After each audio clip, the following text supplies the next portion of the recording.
네, 내외 귀빈 여러분 기다려주셔서 감사합니다. 자, 오늘 한국통계청 OECD 2025 글로벌 컨퍼런스 2일차 행사 시작하겠습니다. 저는 최현심입니다. 이번 행사의 MC를 맡게 되었습니다. 통계청 OECD 글로벌 컨퍼런스는 통계청과 OECD가 공동으로 주최하고 있습니다. 테마는 데이터를 위한 AI, AI를 위한 데이터, 공식 통계의 미래 방향입니다.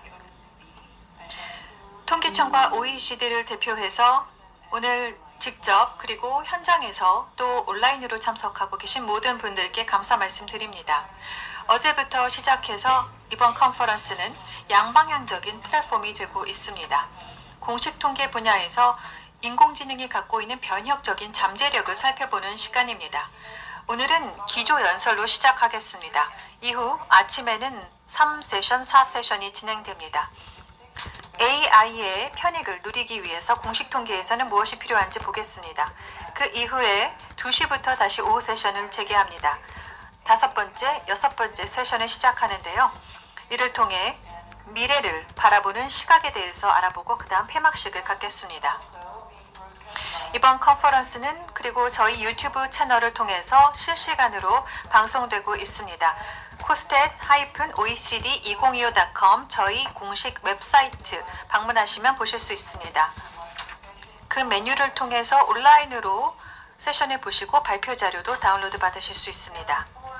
기조 연설을 시작하기 앞서 저는 김수영 통계청 국제협력과 과장님 소개해 드리겠습니다. 오늘 기조 연설 세션의 좌장을 맡아 주실 텐데요.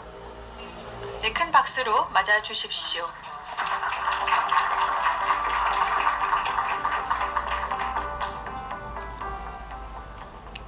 Good morning, everyone. 여러분 안녕하십니까? 방금 소개받은 김수영 통계청 국제협력 담당관입니다. 먼저 여러분들께 통계청 OECD 공동국제회의에 참석해 주신 데 대해서 감사 인사드립니다. 오늘 회의 일정에 대해서는 이미 소개를 해주셨기 때문에 생략하겠습니다. 대신에 바로 첫 번째 세션으로 넘어가겠습니다. 지금부터 기조 연설과 질의응답 시간을 진행할 텐데요. UN 디지털 및 신기술 분야 사무차장 및 특사이신 아만딥 싱길 사무차장님께서 말씀을 전해주시겠습니다.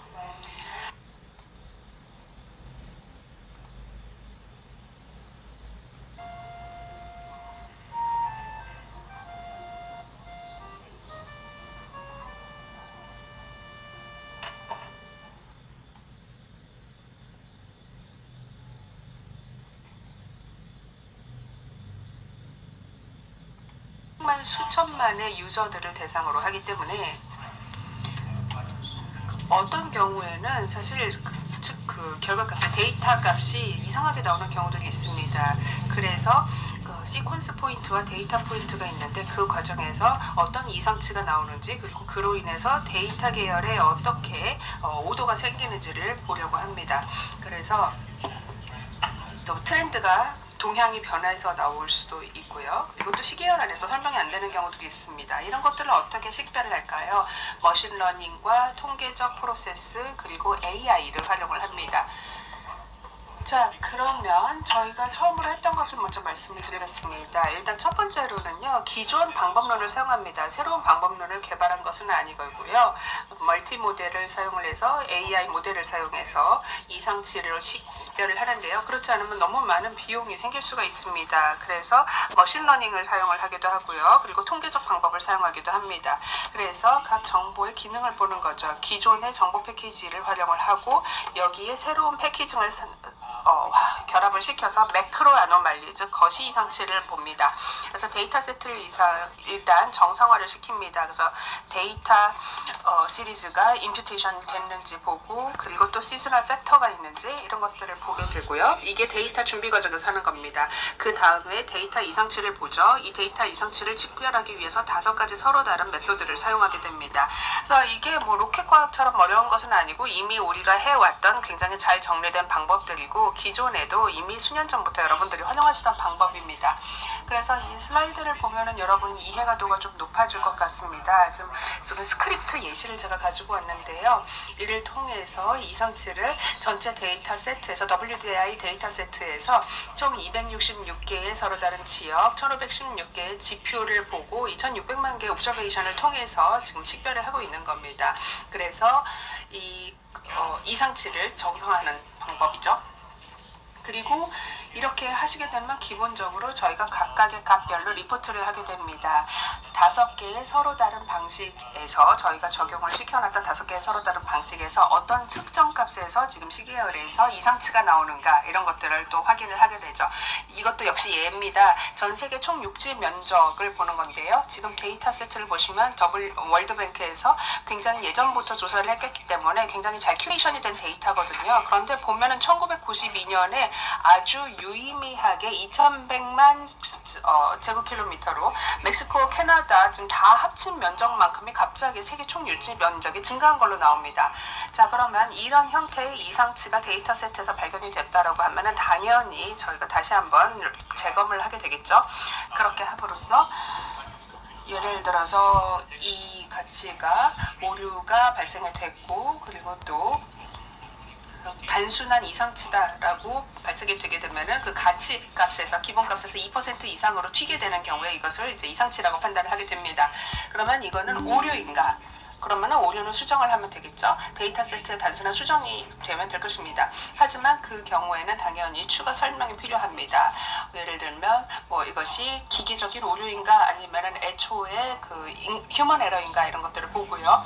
그리고 이때에 이것을 설명하기 위한 근거 방식으로 AI를 사용하는 겁니다. 물론 정당성이 확보가 되어 있는 설명이기는 하지만 그 설명을 하는 데 있어서 인간과 전문가와 AI가 같이 활용되는 것이라고, 그래서 AI가 보조도구로 활용되는 겁니다. 챗GPT에게 물어볼 수도 있습니다. 1992년에 세계에 무슨 일이 있었는데 갑자기 이런 생겼는가라고 했더니 챗GPT가 명확하게 얘기합니다. 물리적으로 불가능한 얘기다라고 이야기를 해요. 그러면은 저희가 이제 FAO의 데이터베이스를 보면은 뭔가 이제 문제가 생긴 것 같다라고 얘기가 나오면은 거기에 대해서 이제 데이터 증강을 통해서 오그멘티드 데이터를 통해서 이거를 오류를 수정하게 됩니다. 그런데 아니면 쿠웨이트 같은 경우에는 1991년에 갑자기 인구가 증가를 했어요. 근데 1991년에 뭔가 특별한 그런 사건이 있었다는 걸 알 수가 있죠. 1992년에 쿠웨이트에 이제 복구가 시작이 됐기 때문에 노동 수요가 급증했다. 이러면은 이런 정보들을 기반으로 해서 데이터베이스의 지표로 활용을 할 수가 있는 겁니다. LLM 모델을 사용을 해서 저희가 실제로 데이터가 왜 이렇게 나왔는지에 대한 맥락을 파악을 할 수가 있게 되겠죠. 그래서 저희가 이렇게 하는 목적은요, 일단 이용자들이 버튼 하나만 누름으로써 모든 가치들이, 모든 값들이 어떤 이상치로 보이는 값들이 있다면은 그것이 왜 그렇게 되는지를 파악할 수 있게 하는 것이고, 그를 위해서는 기계가 읽을 수 있는 그런 데이터를 만들어야 된다는 것입니다. 그래서 지금 보시면은 데이터 세트에서 OECD의 데이터 세트에서 이상치들을 지금 식별을 한 케이스인데요. 보시는 것처럼 이탈리아의 여성 노동력이 1993년에 갑자기 떨어지는 것을 알 수가 있습니다. 자, 그러면 LLM을 사용해서 2가지 질문을 해볼 수 있겠죠. 1993년에 왜 여성 노동력이 갑자기 떨어졌는가? 그리고 떨어졌다가 왜 갑자기 1986년에는 왜 갑자기 올라갔는가, 뭐 이런 식으로 물어볼 수 있습니다. 어제도 이야기를 했는데 프롬프트를 잘못 넣게 되면은 LLM은 그럼에도 불구하고 굉장히 그럴싸해 보이는 답을 주게 됩니다. 그래서 LLM이 여기에 대해서 지금 답을 어떻게 됐는데 막 비난을 하고 있어요. 그래서 지금 보시는 것처럼 저희가 서베이 메소돌로지를 바꿨기 때문이다 라는 식으로 저희가 잘못됐다는 식으로 이야기를 했는데, 이렇게 AI를 그래서 프롬프트를 줄 때 잘 써야 된다라는 예시입니다. LLM은 그러니까 그러니까 뭔가 이상치를 분류하고 설명을 하는데 굉장히 좋은 모델이지만 그것이 진짜로 근거가 정당화될 수 있는가에 대해서는 저희가 더블 체크를 반드시 해야 된다라는 이야기입니다. LLM을 사용을 하실 때는요, 저희가 데이터를 먼저 트래킹을 하는 게 아니라 메타데이터를 먼저 트래킹을 하게 됩니다. 그러니까 메타데이터가 최고 품질이어야 되는 것이고 메타데이터 스탠다드를 반드시 준수를 해야 됩니다. 하지만 이걸로 충분하지 않습니다. 메타데이터라는 것은 결국은 지표의 이름과 그리고 그 메타데이터 지표의 명확한 정의가 있어야 합니다. 그래서 메타데이터는 그러니까 지표의 그 타이틀을 만드실 때는 정의를 하실 때는 그 AI가 또 큰 도움이 될 수가 있습니다. 예를 들어서 일단 기준을 먼저 세워야 되겠죠. 자, 인디케이터의 정의는 무엇인가, 이름은 무엇인가, 그리고 그 지표의 그 기술은 무엇인가, 디스크리션은 무엇인가를 정해야 합니다. 그리고 나서 저희가 AI는 일단 AI 에이전트 베이스드 시스템을 쓰게 되겠죠. 그래서 거기 다른 기준을 주고 우리에게 컨텐츠의 품질에 대해서 메타데이터 컨텐츠의 품질에 대해서 리포트를 해라라고 이야기를 할 수가 있습니다. 그렇게 해서 저희가 데이터를 다루게 되는데요. 일단 지표의 이름과 그리고 지표의 내용이 유사성이 굉장히 없는 경우들이 많습니다. 그러면은 지표의 정의가 잘못됐던가 아니면 지표의 이름을 잘못 만들었던가 둘 다 잘못했던가 이런 건데 이런 것들을 AI가 아주 잘 식별을 해준다라는 것입니다. 지금 여기서 멈춰야 되겠네요. 시간이 다 됐네요. 감사합니다. Thank you, Olivia. 네, 감사드립니다. 그 다음 여자분의 말씀을 들어보겠습니다. 오사마 라바님을 소개해 드리겠습니다. 영국통계청 데이터 사이언스 캠퍼스 소장을 맡고 계십니다. 소개가 필요 없는 분이죠. 오늘 AI 솔루션을 통계 생산을 위해서 사용하기라는 주제로 말씀해 주시겠습니다.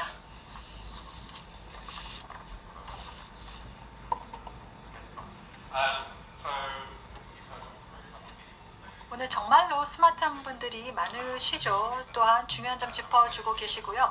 저는 무엇보다도 어떤 조직적인 차원의 진화, 변화, 그래서 NSO, 우리 국가통계청, 특히나 영국통계청이 이런 생성형 AI를 어떻게 활용하고 있는지 말씀드리고 싶습니다. 앞서 장마크님께서 바로 실제 프로덕션 생산과 관련된 말씀을 해주셨습니다. 저는 우리가 굉장히 기술 변화가 굉장히 빠르다라는 점을 짚고 말씀을 드리고자 합니다. 우리가 AI를 여러 가지 GSBPM의 측면에서 활용을 할 수 있는데요. 저희가 원래 이런 생성형 AI가 나오면서 저희의 어떤 책임은 파일럿, 시범 적용이었습니다. 여러 AI 도구를 코퍼레이트 어카운트를 대상으로 50명 정도, 저희 영국통계청은 그렇습니다. 한 12개 정도 팀이 있는데요. 이미 어떤 작업을 하고 있다는 것이죠. 이것은 바로 기술을 어떻게 활용할지 찾아보고 그리고 어떤 프로젝트, 가능한 프로젝트를 찾아보는 것이었습니다. 이와 같은 시범 프로젝트는 저희가 저희 시큐리티 팀과 함께 협업을 해서 했고요. 또한 또 여러 그런 팀들과 함께 실제 활용 케이스를 봤습니다. 이를 통해 간단하면서도 굉장히 직관적인 그런 사용 사례를 볼 수 있었습니다. 계속해서 활동 중이고요. 예를 들어 영국 의회가 있는데요. 영국 의회에서는 기본적으로 저희 영국통계청의 여러 국회 토론 과정에서 어떻게 자료가 인용되는지를 보고 있습니다. 저희가 그래서 여러 가지 이런 레퍼런스 자료를 큐레이션하기 위해서 돈을 지불합니다. 그런데 여기서 수동 작업이 많이 들어가고요. 퀄리티도 좋지 않습니다. 그래서 저희는 지금 실제 토론에서 쓰였던 텍스트를 갖고 와서 필터링을 했습니다. 이를 통해 큐레이션이 된 이와 같은 이메일로 요약된 자료를 만들어냈죠. 소규모 프로젝트였습니다. 리소스도 많이 들지 않았어요. 그리고 사실 저희 그런 통계 작업의 좀 근본적인 것도 아니었습니다. 그런데 저희가 한 12,000파운드 정도로 12,000파운드 정도를 비용을 줄일 수 있었고 품질은 더 좋았습니다. 더 정확했습니다. 무엇보다도 이런 프로젝트를 통해서 생성형 AI 앱을 실질적으로 그리고 리스크가 낮은 유스케이스로 통계 작성과는 관련되지 않은 것입니다. 바로 생성형 AI의 잠재력을 볼 수 있었습니다. 또 쓸 수 있구나라는 좀 자신감이 올라갔죠. 하지만 좀 도전 과제가 있었는데요. 제 생성형 AI를 써보니까 사실 기술 자체가 문제라기보다는 저희 비즈니스 프로세스가 문제였습니다. 바로 올바른 그런 사람들을 한 팀으로 모아서 올바른 기술을 이용해서 이 사람들에게 여러 가지 조직적인 이슈를 해결할 수 있도록 하는 힘을 실어주는 것, 이게 문제였습니다. GSBPM 좋죠. 그런데 이로 인해서 통계청 안에 여러 사일로, 조직 간에 이런 벽이 생긴 것입니다. 이런 같은 사일로가 GSBPM에 있다는 것입니다. 저는 사실 많은 국가통계청에서 하나의 그런 스케일을 바꾸기에 노력을 하고 있을 것입니다. 바로 큰 수년간에 걸친 변혁 프로젝트를 아마 주창하고 계실 겁니다. 바로 변혁을 꾀하고는 쉽지만 이것이 쉽지가 않다는 것이죠. 어려운 점이 있습니다. 그렇게 되면 우리가 많은 기회를 놓치고 맙니다. 이런 사일로들이 있기 때문에 기술 진보에 따른 기회를 놓치고 마는 것이죠. 따라서 데이터 품질도 당연히 이슈고요. 또 많은 분들이 사실 워킹 레벨에서 활동을 하고 계십니다. 또 AI 잠재력에 대해서는 다들 흥분하지만 데이터 관련된 그런 업무는 사실 하고 싶어 하지 않습니다. 이게 문제입니다. 그래서 저희는 AI 리더십 보드를 만들었습니다. 사실 이것은 저희 기존 구조 안에는 없던 것입니다. 그 밖에 만든 것이고요. 여러 팀들을 모으는 그런 조직입니다. 이를 통해 조직 전체의 문제를 해결하고자 했습니다. 그래서 AI 프로젝트를 좀 관장한다라고 볼 수가 있고요. 이를 통해 관련 업무자들을 서로 모을 수가 있고요.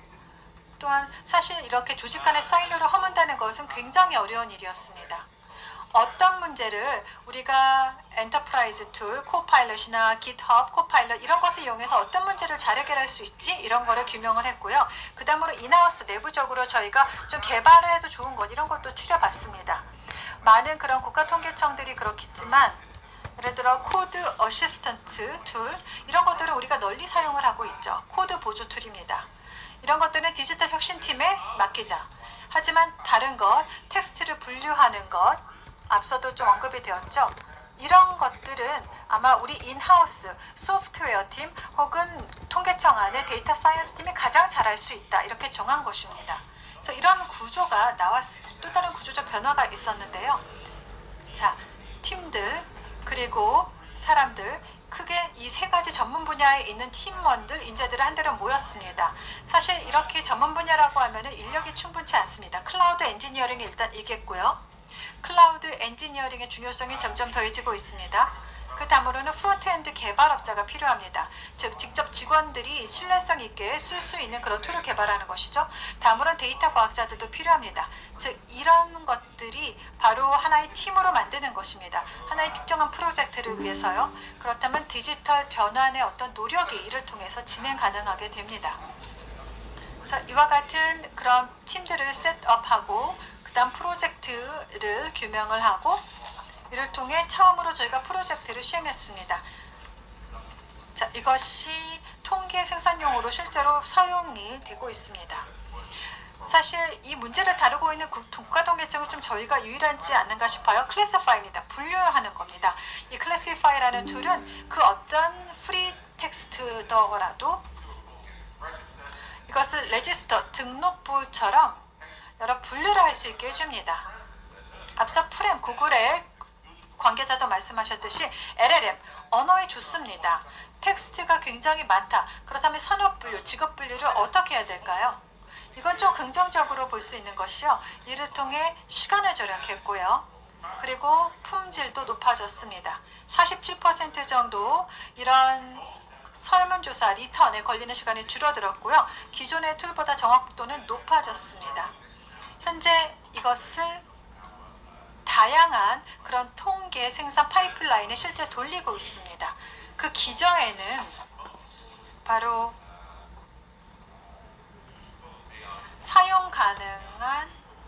재사용 가능한 마이크로 서비스라는 그런 개념이 자리하고 있습니다. 저희가 사실 동일한 전반적인 아이디어를 기반으로 하고 있는데요. 탄력적이고 그리고 현대적이고 그리고 AI 준비가 된 마이크로 서비스입니다. 마이크로 서비스라는 것은 굉장히 잘 정의된 하나의 기능인데요. 마이크로 서비스를 하나로 여러 가지 통합하면 두보다 복잡한 서비스가 가능해집니다. 마이크로 서비스는 보안이 또 중요합니다. 따라서 인증이나 혹은 뭐 교정 이런 것이 필요할 수가 있죠. 또 효율성이라고 하는 것은 유저들의 시간과 노력을 줄여주는 것입니다. 품질이라고 하면은 정확하고 신뢰할 수 있는 결과물이 나온다는 것이고요. 지속 가능성은 유지 관리가 쉽고 그리고 수정이 가능하고 미래의 니즈도 충족시킬 수 있다는 것입니다. 아마 저희 어제 그 의회와 관련해서 뉴스가 나왔는데 이런 저희가 다루고 있는 이슈들 40년 된 그런 코드 이런 게 문제다 이런 언급이 나왔습니다. 사실 코드가 정말로 많죠. 방대합니다. 이런 것들이 마이크로 서비스 그리고 여러 컨테이너화 또 이런 현대화 이런 것들이 그렇기 때문에 통계청 입장에서는 중요해질 수밖에 없습니다. 저희 기본적인 원칙은 end-to-end로 재현 가능한 분석 파이프라인을 만들어낸다는 것입니다. 이것은 패널 세션에서도 좀 더 자세히 말씀드리고 싶습니다. 다만 핵심은 국가통계청은 어떤 운영이라는 면에서 훨씬 더 좀 개발 회사의 형태 이런 형태를 좀 따라갈 필요가 있다라는 것이죠. 이것으로 제 말씀 마치겠습니다. 네, 감사합니다. 네, 굉장히 많은 질문들이 오후에 나올 것 같은데요. 이 제안에 대해서 저도 좀 기대가 됩니다. 자, 그러면 그 다음으로는 김영민 통계청 사무관님을 모시도록 하겠습니다. 오늘 AI 기반 통계 분류에 관련해서 그리고 자동화와 관련해서 데이터 품질의 중요성에 대해서 말씀해 주시겠습니다. 안녕하세요. 저는 통계청 내 연구 조직인 국가통계연구원에서 AI 관련 연구, 기획, 그리고 기술 연구를 수행하고 있는 김정민 사무관이라고 합니다. 오늘 같은 중요한 행사에 이렇게 발표할 수 있는 기회를 부여받게 돼서 너무 영광으로 생각하고요. 본 발표의 주제는 AI의 품질입니다. 그래서 국가통계기관에서 AI를 검토하고자 할 때 품질이란 개념을 어떤 방향에서 바라봐야 할지가 굉장히 중요할 텐데 이런 부분에 대해서 알아보고 향후 고민해야 될 과제가 무엇이 있을지 한번 정리해보는 시간을 갖도록 하겠습니다. 통계를 생산하는 데 있어서 신뢰성 확보는 매우 중요한 요소인 건 모두 공감하실 겁니다. 특히 이제 국가통계는 국가정책을 수립하는 데 기초재료로서 활용이 되는데요. 그런 이유에서 한국의 국가통계 생산 과정에는 아래와 같은 품질 기준에 맞춰서 엄격한 품질 검증 체계가 적용되고 있습니다. 문제는 AI입니다. AI는 통계학과 밀접한 연관성을 지니는 학문이자 기술이라고 볼 수는 있지만 엄밀히 말해서 통계학으로 볼 수는 없다라고 말씀드리겠습니다. 그렇기 때문에 국가통계 분야의 AI를 활용하려고 한다면 AI 활용을 고려한 별도의 품질 논의가 필요할 것으로 보았습니다. 저는 이러한 AI 품질을 두 가지 시각에서 설명해 보려고 하는데요. 첫 번째는 품질을 위한 AI이고 두 번째는 AI를 위한 품질입니다. 먼저 품질을 위한 AI가 무엇인지부터 한번 설명을 드려보겠습니다. 품질을 위한 AI란 국가통계 품질 향상을 위해서 AI 기술을 활용하는 관점으로 해석해 볼 수 있겠습니다. 가령 밑에 그림을 보시면 이해하실 수 있으실 텐데요. 그 조사원이 직접 수행하던 데이터 처리 절차에 AI 기술을 적용함으로써 통계 처리의 품질을 높이는 것이 대표적인 사례로 볼 수 있겠고요. 오른쪽 그림처럼 이와 더불어서 AI 활용은 이제 조사원별 경험이나 노하우 차이에서 비롯되는 비일관적인 데이터 처리 문제도 일부 해소할 수 있는 효과가 있다라고 보고 있습니다. 저희 한국통계청에서는 관련해서 AI 활용 사례가 있습니다. 그래서 이걸 간단하게 좀 소개를 드리도록 할 텐데요. 해당 예시는 개별 사업체의 산업 활동을 파악하기 위한 조사표입니다. 그래서 붉은 박스에 보이시는 바처럼 응답 기업은 자사의 산업 활동을 무엇을 가지고 어떤 방식을 거쳐 어떤 제품 또는 서비스를 제공하였는지를 적게 되어 있습니다. 답변을 받은 후에 이제 통계조사원은 이러한 응답 내용이 어떤 산업분류 코드에 해당하는지 판단을 하고 코드를 입력해야 되는데요. 이를 통계분류 또는 코딩이라고 합니다. 한국의 표준산업 분류 체계는 총 5개의 계층으로 이루어져 있습니다.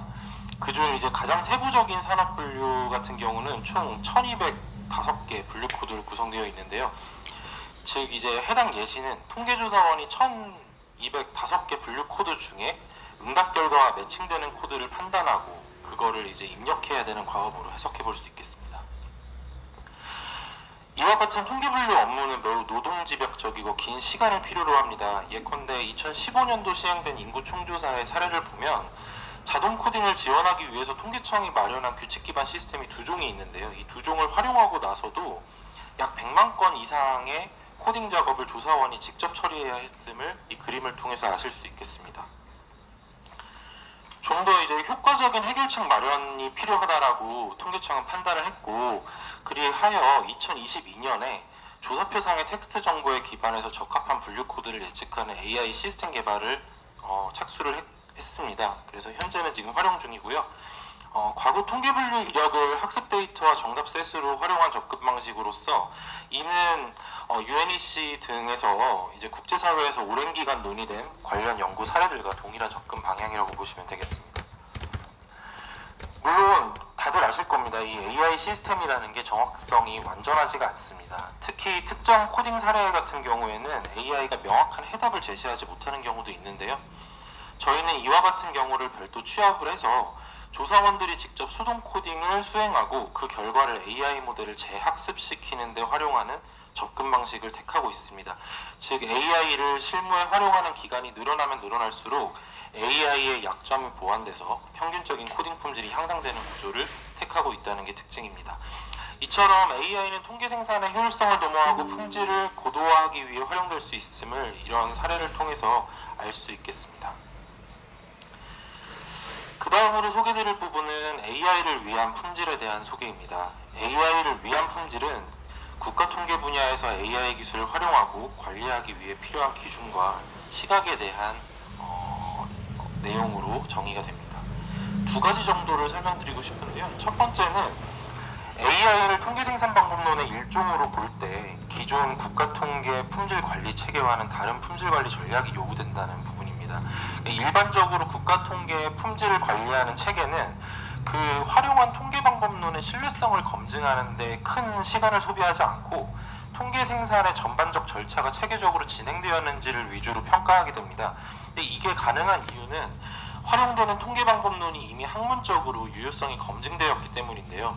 반면에 AI 기술은 방법론 자체의 신뢰성이 아직 명확하게 검증되지 않은 상황이다 보니까 해당 관리 체계를 액면 그대로 활용하기에는 위험성이 굉장히 크게 존재한다라고 보고 있습니다. 즉 AI의 불확실성을 일반적인 통계 방법론과 유사한 방식에 의거해서 정량적으로 해석할 수 있는 방안이 필요함을 의미합니다. 예, 오른쪽에 보이시는 제가 페이지를 안 넘겼나 보네요. 예, 그 오른쪽에 보이시는 부분은 그거는 이제 그 AI 솔루션 또는 시스템의 관리에 대한 문제입니다. AI를 활용한 정보 시스템이 개발됐을 때 일반적으로는 국가통계기관 내 시스템 관리자 또는 소프트웨어 엔지니어에게 관리 책임이 있다라고 판단하는 경우가 많습니다. 하지만 이와 같은 판단은 잠재적인 문제를 야기할 수 있는데요. 소프트웨어 엔지니어가 하는 역할은 사실 시스템 운영의 안정성 측면에서의 업무를 주로 수행하는 게 정석적인 접근 방식입니다. 그러므로 시스템에 탑재된 AI 모델의 품질 관리 같은 경우는 애초에 관심이 없거나 아니면 전문성이 취약할 수 있습니다. 가령 민간 기업들 같은 경우에는 AI 모델에 대한 품질 관리는 AI 엔지니어가 전담해서 수행하는 것이 일반적이고요. 그러나 종종 이와 같은 전문 분야의 차이를 두지 않는 경우가 있습니다. 그러다 보니까 이는 AI 모델 품질 관리가 취약해지는 원인으로 작용할 수 있다는 것을 소개를 드립니다.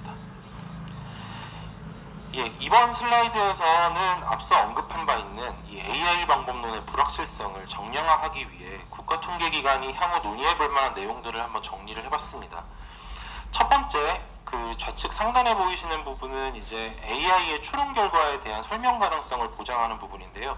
AI는 매우 정확한 추론 성능을 제공할 가능성이 있지만 추론 결과에 대한 명확한 이유를 제시하지 못한다는 점에서 오랜 기간 문제가 되어 왔습니다. 관련 사항은 어떤 요인을 검증하는 데 익숙한 통계 분야에서는 더더욱이 중요한 검토 주제가 될 것으로 보이고요. 두 번째는 AI 모델의 편향성을 통계적으로 제어하는 부분입니다. 통계 분야의 AI 모델을 활용하는 데 있어서 편향을 최소화하는 것은 매우 중요한 사항으로 판단을 하였고요.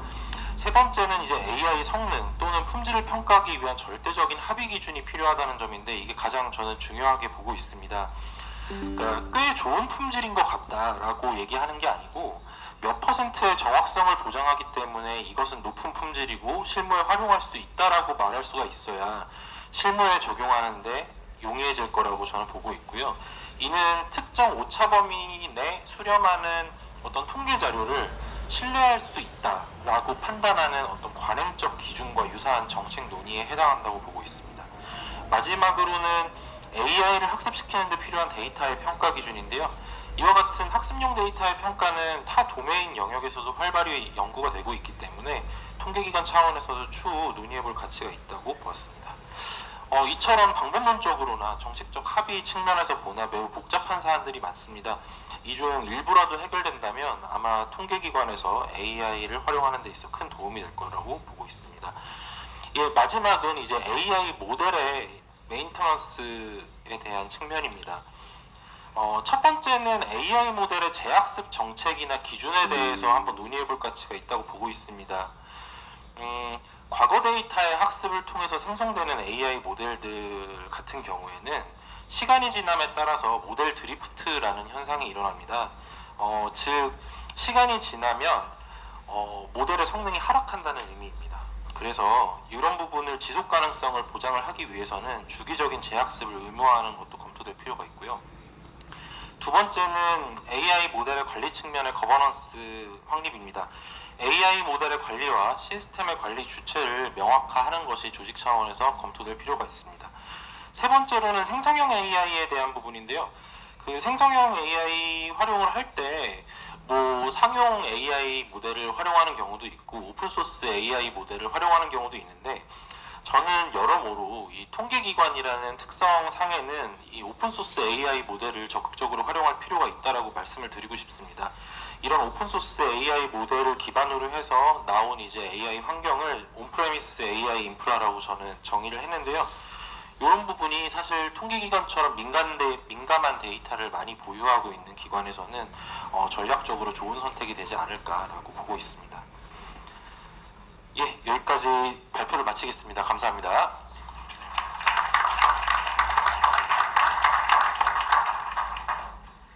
Thank you. 네, 감사합니다. 그러면은 그 다음으로는 세티아 프라마나님, 인도네시아 통계 폴리텍 대학 부학장 및 교수도 계신데요. AI를 이용해서 국가 통계의 품질을 높인다. GSBPM 프레임워크를 기반으로 이런 주제로 말씀해 주시겠습니다.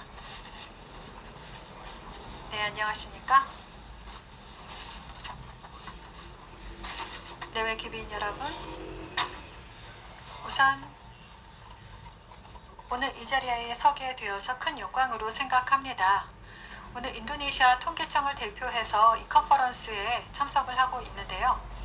이 자리는 어떻게 하면 AI가 우리 국가 통계에 변혁적인 그런 변화를 불러올 것인가, 그런 주제를 논의하고 있습니다. 저는 오늘 인도네시아의 여정, 특히 인도네시아 통계청이 AI를 활용해서 국가 통계의 품질을 GSBPM 프레임워크 내에서 어떻게 향상시켰는지 말씀드리고 싶습니다. 저희가 이제 경제 총조사를 앞두고 있는데요. 바로 내년입니다. 저희 BPS 인도네시아 통계청은 이런 규제 면에서 또 여러 가지 변화를 겪어왔습니다. 예를 들어 대통령 규제 1번 2025년에 나왔는데요. 이제 인도네시아 통계청은 여러 부처로 승격이 되었습니다. 정부 부처로 승격이 되었고요. 보다 강력하게 국가 통계를 생산하는 그런 책임이 강화가 되었습니다. 그것은 저희가 더 이상 기존의 그런 비즈니스 프로세스로는 가능하지 않고 이제 빅데이터나 AI나 혹은 행정 데이터 통합 이런 흐름에 적응을 해야 된다라는 것을 의미합니다. 하나의 어떤 큰 성과가 있었다면 특히 올해요. 바로 국가 차원의 단일한 그런 데이터, 싱글 데이터가 나왔다는 것입니다. 이것은 사회 경제를 대상으로 하는 것인데요. 이것 역시 대통령 그런 명령 제4번을 기반으로 합니다. 이제 처음으로 BPS 저희 통계청은 이름별로 그리고 주소별로 각각 가구에 대한 모든 정보를 접근할 수 있게 되었습니다. 이것이 인도네시아 여러 정부 부처 기관에서 갖고 있는 것인데요. 이제 여기에 대해서 통계청에 접근 권한이 생겼다는 것이죠. 또 통합을 할 수 있게 되었습니다. 저희가 여러 국가통계의 현대화에 대해서는 많이 이야기하고 있는데요. 어제 또 오늘 많은 연자분들께서 언급해 주셨습니다. 특히나 모든 연자분들께서 현대화라고 했을 때 그렇다고 해서 품질이 저하되어서는 안 된다라고 또 하셨습니다. 의미가 있는 그리고 임팩트가 있는 그런 통계를 생산하기 위해서는 우리가 항상 명심해야 합니다. 즉, 퀄리티라고 하는 것은 프로세스 말미에 우리가 추가하는 것이 아니라 이것이 BSPPM의 모든 단계에 내재화가 되어야 된다는 것이죠. BSPPM의 전체의 사이클, 국가 통계 생산의 사이클을 보겠습니다. 여기에서 어떤 퀄리티를 보증할 수 있는 프레임워크는 각각의 어떤 퀄리티 게이트를 통해서 렐러번트하고 또 정확하고 일관성이 있고 그리고 보다 쉽게 접근할 수 있는 통계를 만들어내는데 중요합니다. GSBPM과 관련된 여러 물론 도전 과제가 있습니다. 저희는 이런 과제에 보다 성공적으로 대응할 수 있기를 바라고요. 이와 관련해서 저희가 내놓고 있는 것이 바로 FASI입니다. FASI는 일종의 챗봇입니다. 여기에 대해서 상세히 설명드리겠습니다. 또한 오늘 아침에도 이야기가 나왔는데요. 챗봇을 하려면 제대로 해야 된다. 아니면 하지 말아라고 하셨는데 저희 챗봇 서비스는 반응이 좋습니다. 특히나 스피드나 혹은 효율성 그리고 신뢰라는 면에서 그리고 이런 공식 통계의 어떤 신뢰성 면에서 고려할 것들이 많죠. 그래서 품질 관련해서 다들 지적을 해 주셨습니다. 오늘뿐만 아니라 다른 그런 워크숍에서도 제가 여러 컨퍼런스를 참석하지만 국가 통계라고 하면 특히 AI 시대의 품질은 더욱더 중요해지고 있는데요. 자, 그러면 저희 플랫폼 하나 소개해 드리겠습니다. FASI라고 저희는 부르고 있습니다. FASI는 유연한 그리고 진정성 있는 조화된 어떤 서베이 플랫폼이라고 보시면 됩니다. 하나의 통합된 플랫폼인데요. 데이터 수집이 좀 더 현대화되어 있습니다. FASI Question Design, FASI QD라고 부릅니다. 여러 구성 요소들이 있는데요. FASI SM이라고 해서 SM은 여러 서베이 매니지먼트입니다. 또 FASI 폼이라고 있는데요.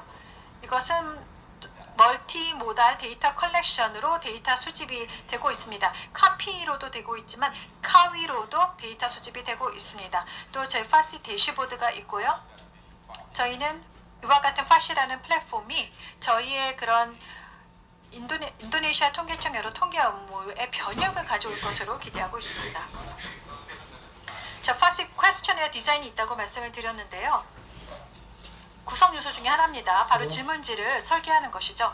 AI를 활용해서 특히나 지금 다 개발 중입니다. 그래서 내년에 있을 총조사에 활용할 것인데요. 현재 저희가 AI를 통해서 굉장히 쉽게 스마트한 질문지를 만들어낼 수 있도록 하고 있습니다. 그래서 보시면 여기에는 응답자들의 특징이라던가 혹은 여러 가지 검증 어떤 규칙이라던가 혹은 하이 퀄리티 데이터를 위한 여러 가지 구성 요소가 또 고려되고 있습니다. 이를 통해 보다 명확하게 이런 질문지를 설계할 수 있게 되었고요. 이미 앞서도 언급이 된 바와 같이 AI를 우리가 바로 그냥 믿어서는 안 됩니다. 즉 제약이 있다는 것이죠. 예를 들어 모든 문화적인 뉘앙스를 AI가 잡아내지는 못합니다. 인도네시아는 거의 500개가 넘는 방언들이 존재합니다. 또 인종들이 좀 다양하고요. 물론 AI를 통해서 저희가 보다 가속화해서 여러 디자인을 빠르게 할 수 있을 것이다 라고 기대하고 있습니다. 하지만 제약이 있다는 것이고요. 여러 좀 어떤 측면들입니다. 바로 접근성 측면에서는 이와 같은 리스크가 있고 또 그로 인한 어떤 효과, 기대하고 있는 효과가 있습니다. 저희가 이와 같은 리스크를 감내하면서도 계속해서 개발 활동을 하고 있습니다. 그 다음으로 두 번째로는 현재 이것도 개발 중인 것인데요. 바로 IC에 따른 그런 분류자입니다. 한국에 있는 그런 연자 통계청의 관계자분께서 AI를 이용한 그런 코딩 말씀하셨는데요. 좀 유사하다고 보시면 됩니다. 저희는 AI를 이용해서 비즈니스 기술 자료를 이런 IC 코드와 매칭을 시키려고 합니다. 정밀도를 높이는 거죠. 그렇게 되면 인간의 어떤 오류나 이런 것들을 좀 더 줄일 수 있습니다. 물론 어려운 점도 있는데요. 이것은 전반적인 디스크립션, 이런 기술 자료가 좀 모호하다는 것이죠. 그것을 한국통계청의 그런 관련자께서도 말씀해 주셨듯이 이런 것들이 좀 제약점이 될 수 있습니다. 근데 저희 그런 IC 그런 분류제와 관련된 몇 가지 사례는 이전에 저희 사실 학생에 개발했습니다. 제가 내부적으로 저 캠퍼스 교육 기관에 두고 있는데요. 저 그런 연구진들 그리고 학생인데요. 이런 연구진들의 노력으로 이와 같은 클래시파이어 분류자를 개발했다는 점 말씀드립니다. 세 번째로는 통합된 그런 처리 또 분석 시스템입니다. 이파스라고 부릅니다. 이파스는 사실상 데이터 수집뿐만 아니라 바로 통합된 데이터 처리와 또 분석이 가능한 것인데요. 몇 가지 모듈로 구성이 됩니다. 데이터 프로세싱이 있고요. 프로젝트 관리가 있고요. 또 컨텐트 관리가 있고요. 또 AI 이렇게 좀 모듈로 구성이 됩니다. 그 말은 이 데이터를 접근할 때 보다 손쉽게 접근할 수 있도록 하고 보다 효율적으로 처리하고 또한 보다 여러 그런 데이터베이스를 통해서 탐색할 수 있도록 합니다. 바로 하나의 단일한 이파스 시스템을 통해서요. 이를 통해 프로세싱이 여러 자연어 처리 쿼리를 통해서도 될 수 있도록 하려고 합니다. 그래서 보다 유저 친화적인, 사용자 친화적인 접근이 되는 것이죠. 여기 프로젝트들은 현재 저희가 자체적으로 그리고 학계와 함께 또 자체적으로 개발하고 있는 그런 모듈들입니다. 자, 챗봇입니다. AI를 이용한 챗봇입니다. 자, 첫 번째 세션에서 챗봇에 대한 언급이 되었는데요. 경제총조사를 위해서 AI 챗봇을 개발하고 있습니다. 이 챗봇이 24시간 내내 언제든지 지원을 제공해서 보다 질문지를 명확하게 하고 좋은 응답이 나올 수 있도록 지원을 하게 될 것으로 봅니다. 이런 접근법을 통해서 그런 응답의 어떤 퀄리티를 높일 것으로 기대하고 있습니다. 저희가 매우 좋은 그런 챗봇을 개발을 하고 있고요. 그래서 이런 AI 챗봇을 활용해서 성공적으로 내년에 경제 총조사를 진행하려고 합니다. 네, 요약해서 말씀을 드리겠습니다. 45초 남았네요. AI를 제대로 실행하기 위해서는 QA가 필요합니다. 특히나 소프트웨어에 QA가 필요하죠. 그리고 AI에 대한 QA도 필요합니다.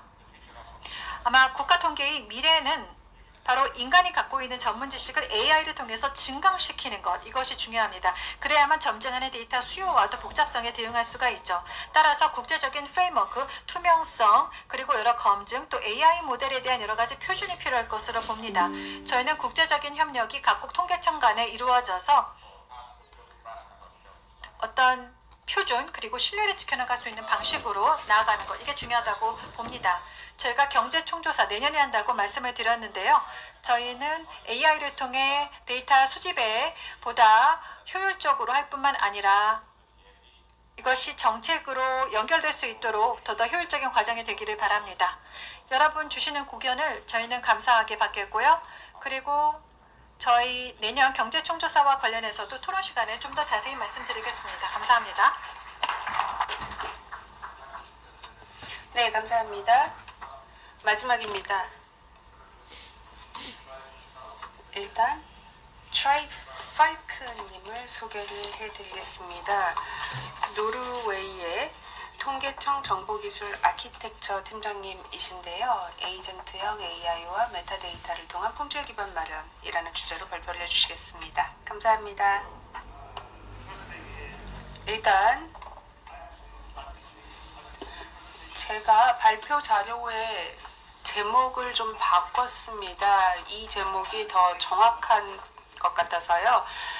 기다려 주셔서 감사합니다. 점심 전에 제가 마지막이죠? Q&A가 있군요. 제가 IT 분야에서 일을 하고 있고 IT 아키텍처가 제 전문 분야다 보니까 IT 아키텍처를 중점으로 말씀을 드리겠습니다. 오늘 발표를 듣다 보니까 아주 흥미로운 지점이 많습니다. 어제 오늘 많은 연사분들께서 동일한 이슈를 언급해 주셨는데요. 듣고 저도 공감했습니다. 저는 오늘 세 가지 메시지를 전달해 드리려고 합니다. 첫 번째는 아키텍처입니다. 사실 품질은 나중에 고칠 수가 없습니다. 플랫폼에 처음부터 고품질이 들어가야 합니다. 두 번째는 메타데이터입니다. 메타데이터는 이제 단순한 문서가 아닙니다. 메타데이터야말로 인간이 만든 시스템과 AI 에이전트 안에 하나의 플랫폼이 되어야 합니다. 그리고 복제 가능하고 머신 리더블, 좀 기계로 읽을 수 있어야 합니다. 이미 많이 달성된 부분이죠. 그리고 세 번째로는 품질 프레임워크입니다. 저희가 품질 보증 프레임워크도 있고 또 QAF야말로 유엔의 가장 강력한 근거가 되고 있죠. 그런데 어쨌든 인간이 주도하는 프로세스를 통해서 AI 시대를 살고 있기 때문에 이런 하이브리드 업무 플로우가 필요합니다. 이 세 가지 메시지를 기반으로 해서 오늘 제 발표를 하겠습니다.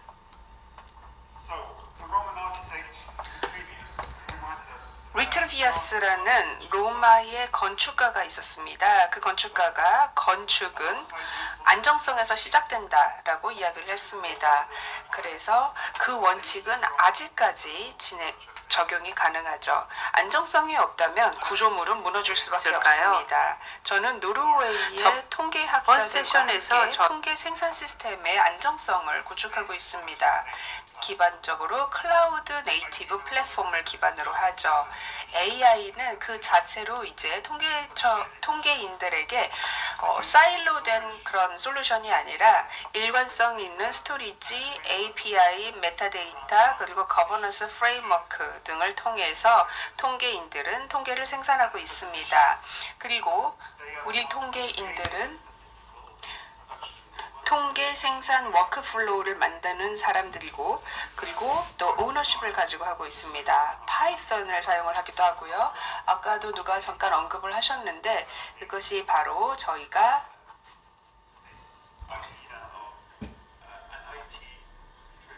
IT 주도 통계 생산을 만들어가는 방식입니다. 파이썬과 R을 사용을 하죠. 그래서 아키텍처라는 맥락에서 봤을 때 일관성 있는 스토리지, 포맷, 파케이, 그리고 오픈소스 컴포넌트 이런 것들을 통해서 저희는 현대화를 하고 있고 IT가 하나의 장애물이 되지 않도록 하고 있습니다. 저희는 독립적으로 통계를 생산하고 있고 이 플랫폼을 통해서 모든 파운데이션, 근거를 제공하고 있습니다. 근데 어려운 부분이 바로 좀 루스한 커플링입니다. 이 설계 요소들이 전부 독립적으로 움직이고 그러기 위해서는 명확한 인터페이스가 필요하고 AI와 같은 새로운 신기술이 필요합니다. 이걸 다시 말씀을 드리자면요. 미래에도 적용이 될 수 있는 명확한 AI가 개발이 되어야 하고 검증 가능하고 또 믿을 수 있고 안전한 기술로 활용이 되어야 합니다. 그래서 저희에게는 기회가 될 수 있는 것입니다. MCP나 에이전트 프로토콜 그리고 크로아상과 같은 새로운 신기술이 저희에게 기회가 되죠. 크로아상은 아까도 언급된 바가 있습니다. 메타데이터는 기존에 이런 형태였다고 볼 수 있습니다. 사람들이 스위치보드에 앉아서 소기로 전부 다 한 스위치에서 한 데이터 세트에서 또 다른 데이터 세트를 연결을 시켰고 그러다 보니까 데이터 세트는 명확했어야 합니다. 그렇지 않으면 커뮤니케이션이 불가능하니까요. 그런데 이제 메타데이터는 디지털로 움직입니다. 커뮤니케이션뿐만 아니라 인간과 시스템, AI 에이전트 간의 커뮤니케이션도 디지털로 합니다. 여기에서 품질이 중요한 이슈가 됩니다. 기계가 읽을 수 있고 그리고 거버넌스가 확립이 되어야 하고요. 그리고 시스템이 프로세스를 조정을 하고 일관성을 만들고 추적 가능하고 검증 가능할 수 있게 해야 됩니다. 이것이 바로 메타데이터 as 인터페이스라는 개념입니다. 소극적인 하나의 레지스트리가 아니라 액티브한 인프라의 레이어라고 볼 수 있는 겁니다. 그래서 품질을 확보하게 되는 것이고 그리고 검증 가능한 환경 안에서 품질을 확보하지 못한다라고 하면은 AI는 블랙박스에 지나지 않을 것입니다. 그래서 자동화는 투명하게 이루어져야 하고 신뢰할 수 있게 확립이 되어야 합니다. 그런데 당연히 이 과정에서 우리 통계 시스템을 국제 표준에 맞추도록 하고요. 그리고 또 비교 가능성과 상호 운용성을 노력이 전국적으로 통계 데이터가 맞출 수 있도록 하고 있습니다. 저희 퀄리티 프레임워크는 이런 건물의 형태라고 저는 생각을 합니다. 루브르 미술관인데요. 굉장히 강력하게 시의성을 가지고 만들어졌고요. 저희가 QA 프레임워크를 글로벌 스탠다드에 맞춰서 UN과 그리고 또 국가 퀄리티 어슈런스 프레임워크를 계속 준수를 하고 있습니다. 그렇게 해서 데이터의 투명성과 책임성을 높이고 있습니다. 그런데 루브르도 원래는 저 뒤에 건물에서 새로운 글라스 피라미드를 만드는 것처럼 저희도 AI를 적용을 해서 새로운 데이터원을 만들고 또 확장을 시키려고 합니다. 인간이 담당하는 프로세스가 있고 여기에 더해서 AI가 새로운 프로세스를 추가하겠죠. 시간이 갈수록 의사결정 과정은 이제 AI 에이전트와 인간 전문가가 같이 공유하게 될 겁니다. 그래서 기존에 있었던 구조물 위에 새롭게 다시 세우는 것입니다. 아키텍처는 우리가 만드는 하나의 컨셉 디자인이 될 것이고 기존에 있었던 시스템과의 격차를 줄여줄 것입니다. 오그멘테이션, 구조화된 프롬프팅, 그리고 또 이런 다양한 방식을 통해서 적응성, 어댑티브 시스템으로 만들게 될 겁니다. 자, 그럼 이 슬라이드를 마지막으로 보여드리고 싶은데요. 강력한 근거 작업이 없다면, 기초 작업이 없다면 AI의 신뢰성을 확보할 수 없습니다. 나중에 품질을 개선시켜서 나중에 복구한다라는 것은 불가능합니다. 메타데이터를 인터페이스로 제대로 사용을 하고 AI 시대에서 품질을 사전에 확보를 한다면 그 어느 때보다도 강력하게 AI를 활용할 수 있을 겁니다. 우리는 급격하게 변화하는 시대를 살고 있습니다. 페이스를 맞추기 위해서는 지금 준비해야 되고 적응 가능하고 진화 가능하고 안전한 품질을 활용할 수 있는 그러한 기술 시대로 접어들어야 합니다. 감사합니다. 네, 감사합니다. 결국에 IT가 더 이상 병목 현상을 일으키는 것이 아니다라는 것이죠. 그래서 이것이 정말 진실이었으면은 저도 좋겠습니다. 네. 자, 그러면은 청중분들로부터 질문을 받아보겠습니다. 많은 것 같은데요. 감사합니다. 저는 나연이라고 합니다. UN 에스캅에서 나왔고요. 패널 분들께 우선 아주 흥미롭고 통찰력 있는 발표 감사드립니다. 저희가 어제 오늘 계속 듣는 얘기는 많은 통계청에서 분류를 할 수 있는 알고리즘 또 AI에 투자를 해서 좀 더 코딩, 즉 서베이의 응답을 보다 빠르게 코딩하는 것에 투자를 많이 하고 계신 것 같습니다. 저희가 사실 통계청은 아닙니다. 저희는 통계 분야는 아니고요. 하지만 저희도 실험을 하고는 있는데요. 보다 일반적으로 적용할 수 있는 그런 것들이 있을까요? 예를 들어 보다 많은 통계청들이 오픈소스와 같은 그런 솔루션을 채택한다면 어떨까요? 그럴 가능성이 있다고 보시나요? 그렇다면 어떤 리스크가 있을까요? 어떤 장애물이 있을까요? 언어가 문제가 될까요? 그런 경험을 기반으로 좀 말씀해 주시면 감사하겠습니다. 이게 첫 번째 질문이고요. 두 번째 질문은 오늘 많은 실험적인 AI를 이용한 시도에 관한 이야기가 나오는 것 같습니다. 바로 통계엔 생산에 활용한다는 것인데요.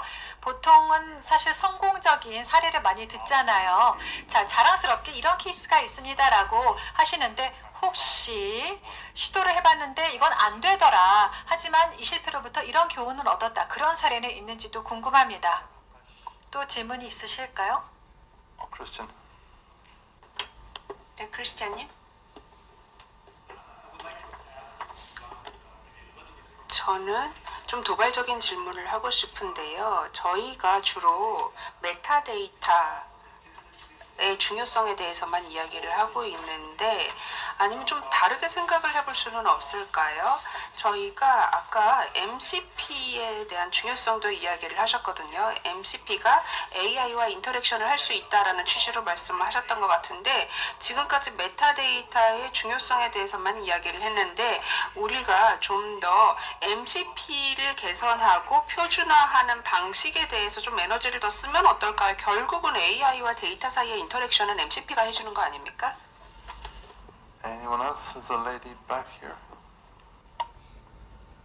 네, 또 계실까요? 뒤에 여성분이요. 연구원의 김문정이라고 합니다. 여러 가지 흥미로운 발표해 주셔서 감사합니다. 제가 어제 참석을 못해서 좀 놓친 부분이 있을 수 있는데 제가 궁금한 거는 이 AI를 사용할 때 여러 가지 빅데이터 시스템으로 데이터를 통합할 수 있는데 그 과정에서 개인정보 식별 문제가 나타날 수 있을 것 같습니다. 근데 개인정보 보호의 논의는 좀 발견되지 않는 것 같아서 여기에서 어떻게 생각하시는지 궁금하고요.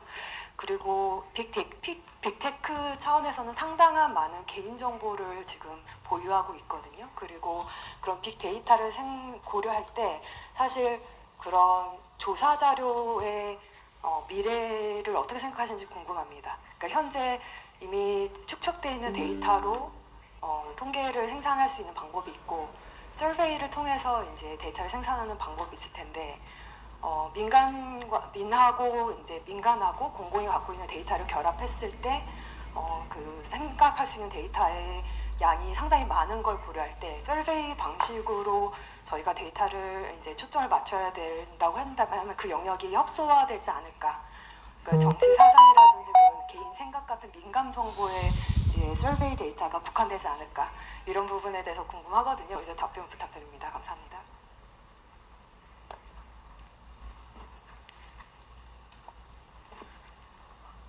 Francois?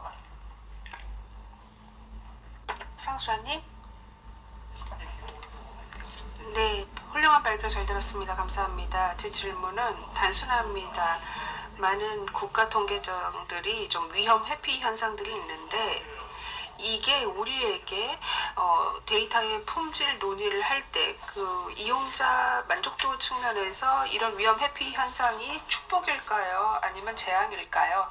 네, 패널 분들께서 원하는 문제를 대답을 해주시면 되는데 저는 크리스티안님의 질문과 반대되는 질문을 하나 하고 싶습니다. 메타데이터에 대해서 우리가 굉장히 많이 중요성을 이야기를 하는데 QA 측면에서 봤을 때 결국은 메타데이터를 뺄 수가 없다라고 생각을 하거든요. 그러면 이 퀄리티 어슈런스 프레임워크 QAF에 대해서 많은 분들께서 언급을 해주셨는데 그러면 메타데이터에 대한 품질 표준도 결국 들어가야 되는 게 아닌가라는 생각이 듭니다. 크리스티안님과 반대되는 질문이죠. 타크님부터 시작을 해서 이쪽 방향으로 쭉 나올까요?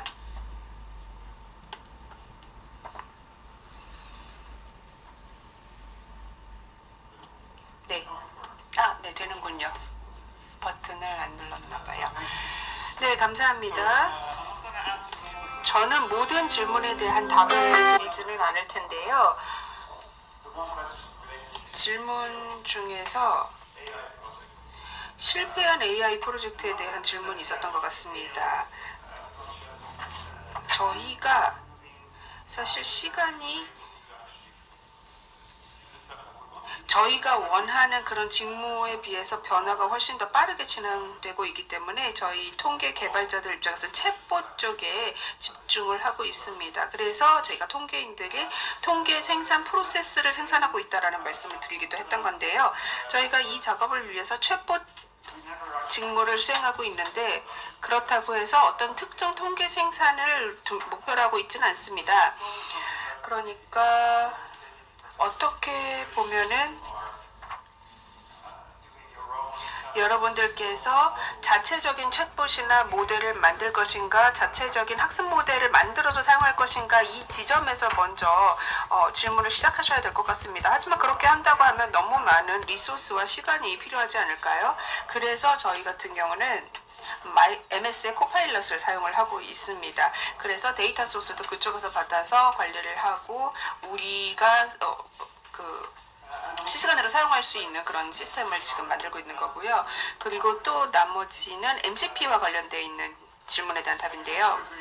저도 일부분 동의합니다. 그리고 그 질문 왜 하시는지도 알겠어요. 그런데 우리가 MCP를 사용하고 표준화를 한다라고 하더라도 결국은 고품질의 메타데이터라는 질문으로 돌아가는 것 같습니다. 그래서 가장 기본적인 부분에 집중을 해야 된다라고 생각을 하고 어떤 빌딩 블락을 만든다라고 하면은 그거는 1차적으로는 안정적인 AI 기반을 만들어야 된다라고 생각을 해요. 그래야만 AI를 지속적으로 활용할 수 있다고 생각을 합니다. 그리고 또 다른 질문이 프랑스와님 질문 주셨던 것 같은데 이게 축복이냐 저주냐라고 얘기하셨는데 저주입니다.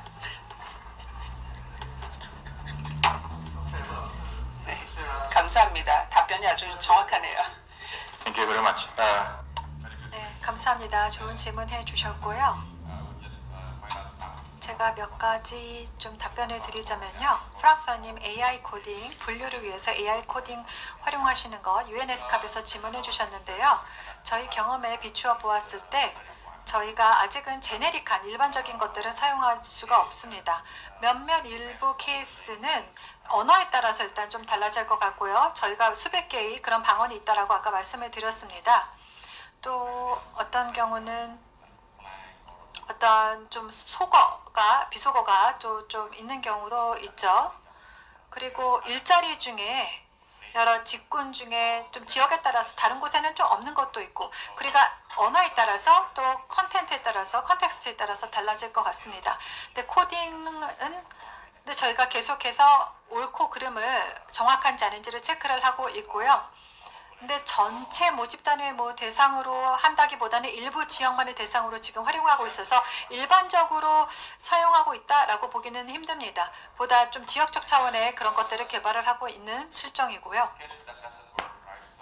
또한 사실 많은 경우 무언가 실패를 하게 되면 그러면 이런 것들이 우리 논의 대상이 되죠. 근데 저희가 학계와 사실 협업을 많이 하고 있거든요. 그래서 성공 사례, 대부분은 이제 성공적인 사례가 저 인도 통계청 안으로 와서 생산에 사용이 됩니다. 근데 AI를 이용해서 저희가 물가를 각각의 시장별로 상품 가격을 트래킹하려는 그런 시도가 있었습니다. 시장별로 했는데, 근데 이런 것들이 사실 시장 간의 격차가 있기 때문에 모든 시장에 공통적으로 적용할 수는 없었습니다. 좀 설명이 필요했고요. 하지만 이런 프로젝트는 계속 하고 있습니다. 그래서 좀 더 일반적인 범용적으로 쓸 수 있는 그런 모델을 그런 여러 가지 시장에 다 적용할 수 있기 위한 그런 노력은 하고 있고요. 또 세 번째, AI와 빅데이터 그 통합, 또한 그 숙련도 그런 질문이 나왔는데요. 저희 경험, MPD는 2016년도부터 사용을 해오고 있습니다. 그래서 공식 통계에서 이런 모바일 그런 기기를 사용하고 있는데요. 물론 저희가 데이터를 이런 모바일 네트워크 오퍼레이터로부터 받기까지는 좀 긴 시간이 걸렸습니다. 그런데 데이터 접근만이 문제가 되는 게 아닙니다. 기밀성 이런 것도 문제가 되죠. 각 개인들의 그런 프라이버시가 있으니까요.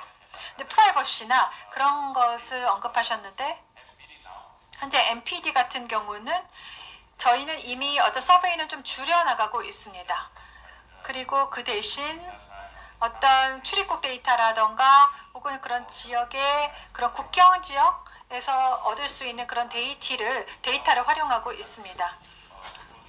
그래서 완전히 그런 모바일로 데이터를 할 수 있는 것은 아니지만 적어도 국내 그리고 국외로 유입되는 또 유출되는 그런 관광객들 수 정도는 파악이 가능합니다. 근데 이런 것들은 움직임에 관한 것이고요. 얼마나 지출을 하는지, 와서 어떤 활동을 하는지, 관광객들에 대한 이와 같은 것은 아직까지는 서베이 데이터를 통해야 됩니다. 그러니까 좀 더 하이브리드 형식으로 통합된 구체적인 내역을 알고 싶을 때는 서베이를 한다는 것이죠. 얼마나 지출을 하고 관광객들이 예를 들어 그리고 관광 목적으로 들어온 사람들의 수를 파악하는 것, 이런 것들은 서베이입니다. 따라서 빅데이터 물론 활용을 할 수가 있습니다. 근데 데이터 거버넌스가 또 필요하죠. 다만 중요한 것은 우리가 모든 것들에 대해서 좀 신뢰성 있는 데이터를 통계청 입장에서 내는 게 중요하기 때문에요. 또 프라이버시 문제도 여기에서 당연히 빼놓을 수가 없죠. 유저들의 프라이버시를 보호해야 합니다. 따라서 저희는 서베이 데이터와 그리고 빅데이터를 좀 결합하는 방식으로 이제까지는 하고 있습니다. 전 이 정도로 답변 드리겠습니다. 네. 첫 번째 질문 해주셨던 분의 답변과 두 번째에 대해서 간단하게 코멘트를 하고 싶은데요. 그 첫 번째 질문을 제가 이해를 잘 한 건지 모르겠습니다. 일단 제가 이해한 바대로 말씀드리면, 첫 번째로 이제 오픈소스 관련된 부분이었는데, 그 기존에 돌아다니는 오픈소스 무언가 하나를 채택을 해가지고 통계청에서 활용하는 게 괜찮을까에 대한 부분에 대해서는 물론 괜찮지만 시중에 지금 풀려있는 오픈소스 자체가 통계기관에서 활용할 수 있을 만한 품질을 보장한다든지 관련된 검증이라는 게 이루어지지 않고 있고, 그런 부분을 사실상 사용자 경험에 기반해 가지고 평가하게 하는 것이 오픈소스의 철학이다 보니까 이걸 결국엔 통계기관에서 활용한다는 것은 통계기관의 맞춤형으로 어떤 특화된 수정을 가할 필요가 있다라는 측면에서 결국에는 뭐 AI 모델을 직접 개발을 한다든지 다양한 측면과 동일한 선상에서 볼 수 있을 것 같고요. 오픈소스 AI 모델을 활용한다라는 부분, 생성형 AI 모델을 채택한다라는 부분에 있어서 가장 문제가 되는 부분은 이 오픈소스 생성형 AI 모델을 통계기관 내 시스템 안에서 추론을 제대로 할 수 있을 만큼 장비가 구축돼야 된다는 부분입니다. 사실 저희가 챗 GPT를 활용하거나 제미나이 같은 것을 활용하는 건 대부분 클라우드 환경에서 활용을 하고 있는데요. 이런 클라우드 환경에서 활용을 한다는 것은 그것을 활용하는 데 있어서 필요한 장비나 인프라에 대한 제약이 실질적으로 그 기업에게 서비스 피를 제공함으로써 충족이 되는 부분입니다. 근데 이런 게 오픈소스 AI 모델을 활용하게 되면 저희 이제 직접 구축을 해야 되는 부분이 있기 때문에 아무래도 그런 부분에 대한 부담이 좀 문제가 될 수 있고요.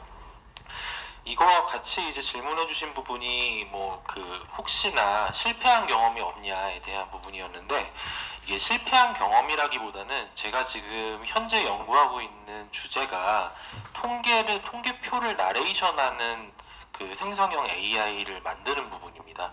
그래서 이런 그냥 단순하게 생각하면은 통계표 데이터를 인풋으로 그 생성형 AI한테 넣으면 통계 분석도 잘해주고 해석도 잘해줄 거라고 생각이 들지만, 제가 관련해서 이제 한 100번 정도 같은 작업을 그 AI한테 시켜보니까 성능이 좋은 AI도 적게는 2번, 많게는 100번 중에 12번 정도 통계 분석 그 통계량에 실수가 나오더라고요. 그래서 결국은 통계 서비스 하는데 AI를 활용한다는 건 이런 실수가 최소화되거나 적어도 완벽하게 없어야 된다라는 문제인식을 갖고 있다 보니까 지금 현재는 이걸 회피하기 위한 전략이 뭔지를 고민하고 있고, 그 전략의 안으로 2가지 정도를 생각하고 있습니다. 첫 번째는 AI가 어떤 수치량에 대해서 계산하는 부분에 대해서는 파이썬 에이전트를 활용해가지고 좀 파이썬한테 계산을 위임하는 방안이 있고요.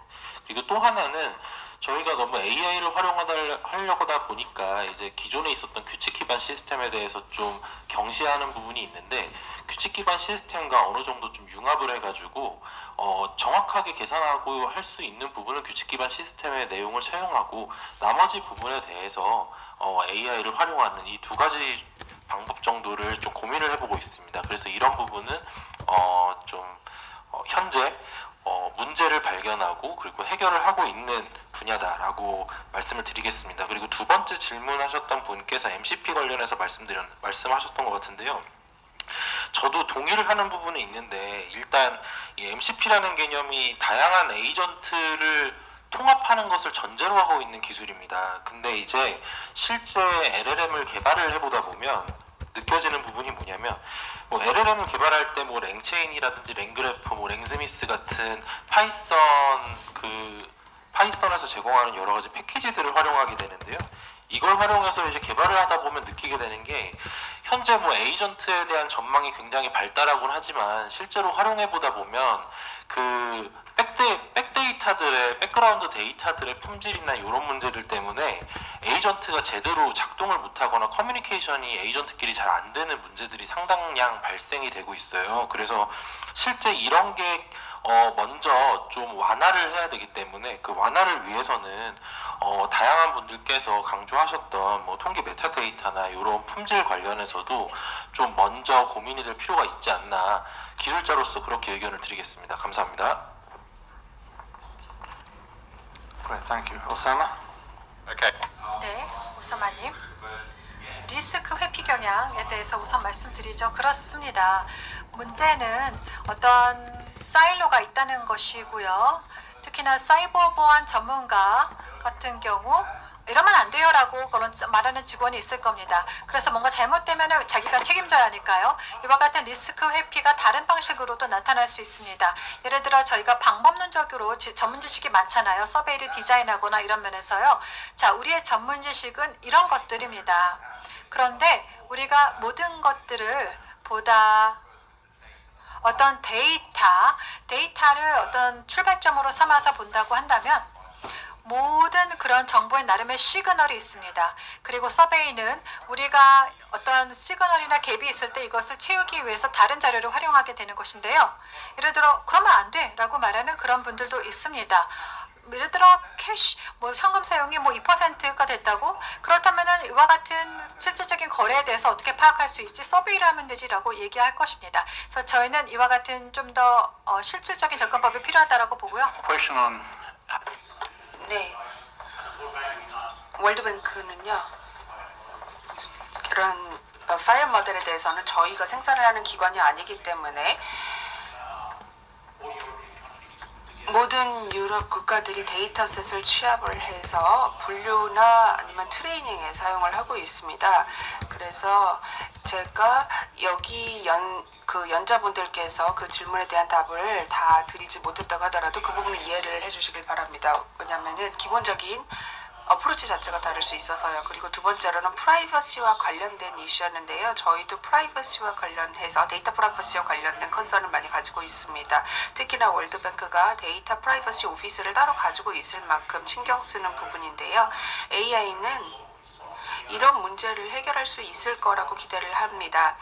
문제를 만드는 것이 아니라 솔루션을 제안할 수 있을 거라고 생각을 하고, 그래서 좀 변혁적인 모델을 만들기 위해서 많은 투자를 하고 있습니다. CCT 데이터 모델 세트를 통해서 저희가 데이터 세트의 개선을 하고 있고요. 그리고 계속 연구를 하는 분야이기도 하고요. 솔루션을 개발하기 위해서요. 그리고 프랑스와님께서 축복이냐 저주냐라고 하셨는데, 네, 저도 사실 혁신을 해야 되는 기관에서 일하고 있기 때문에 다른 은행들에 대비했을 때 월드뱅크는 위험을 감수하는 리스크 테이커라고 생각을 하는데요. 저희 IT 부문도 그렇고, 그리고 법적 법무부도 그렇고, 그리고 각각의 다른 업무를 하는 것과 더해서 데이터 프라이버시 오피스도 있습니다.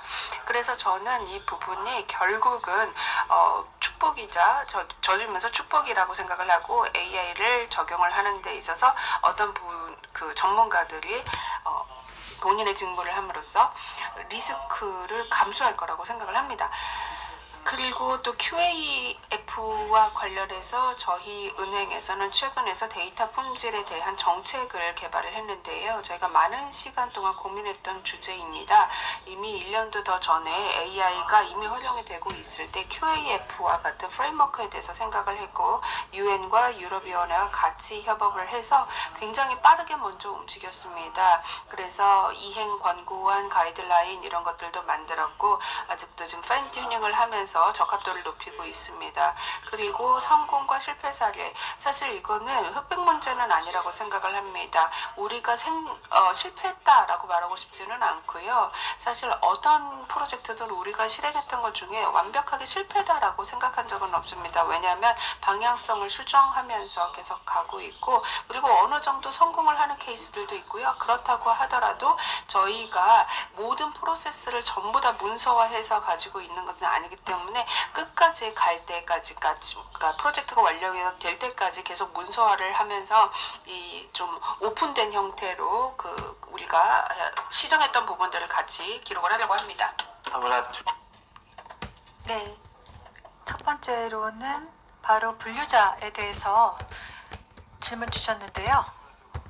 제가 이전에 그런 프랭체스카님의 프로젝트를 언급해야 될 것 같아요. AML 포스 스태티스틱스 유럽의 그런 프로그램이 있다라고 말씀드렸는데요.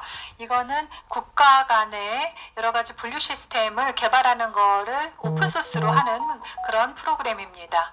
그래서 코드가 이제 있죠. 그렇기 때문에요. 근데 저희 경험에 비추어서 보면 유럽 통계청의 경우는 그 시스템뿐이 사실 특히나 구인이나 온라인 구인이나 이 온라인 구인 광고 관련해서는 오픈소스가 딱 찾을 수 있는 게 하나밖에 없었습니다. 적합한 거예요. 통계 목적으로요. 근데 문제는 저희가 여러 그런 케이스나 그런 것도 좀 생각을 해보고 있지만 매트릭스나 이런 걸 고려해야 될 게 있다는 것이죠. 또 비용, 또 우리가 얼마큼 투자를 해야 되는가. 왜냐하면 여러 언어로 이와 같은 또 분류 시스템을 해야 되니까요. 그래서 또 데이터 물론 데이터가 제일 중요하죠.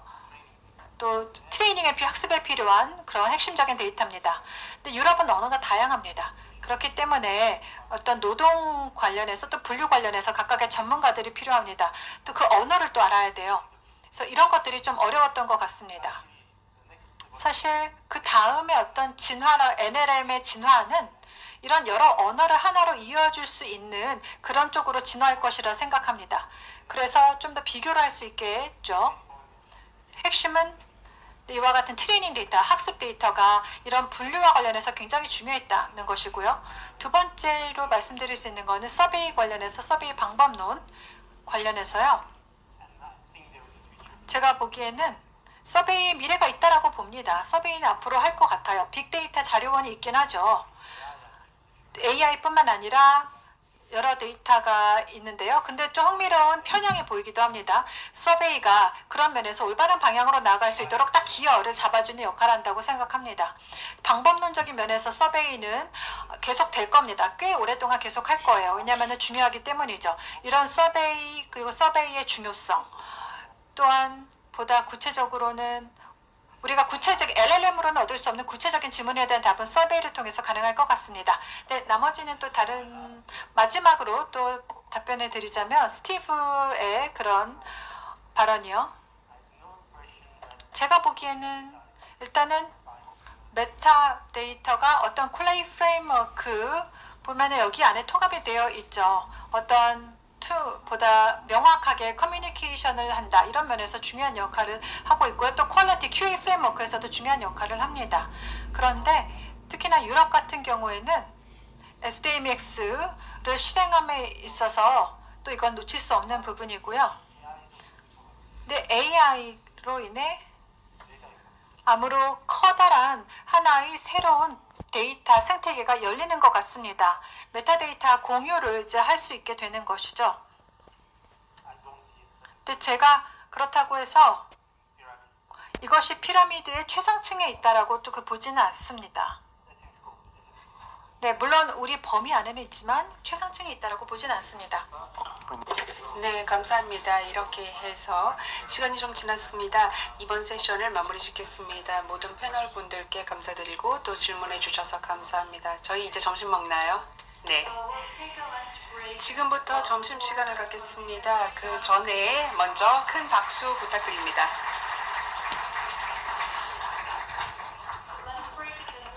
점심은 오후 2시까지입니다. 저희 한국식 도시락을 여러분 자리로 배달해 드릴 예정입니다. 테이블을 정리해 주시면 감사하겠습니다.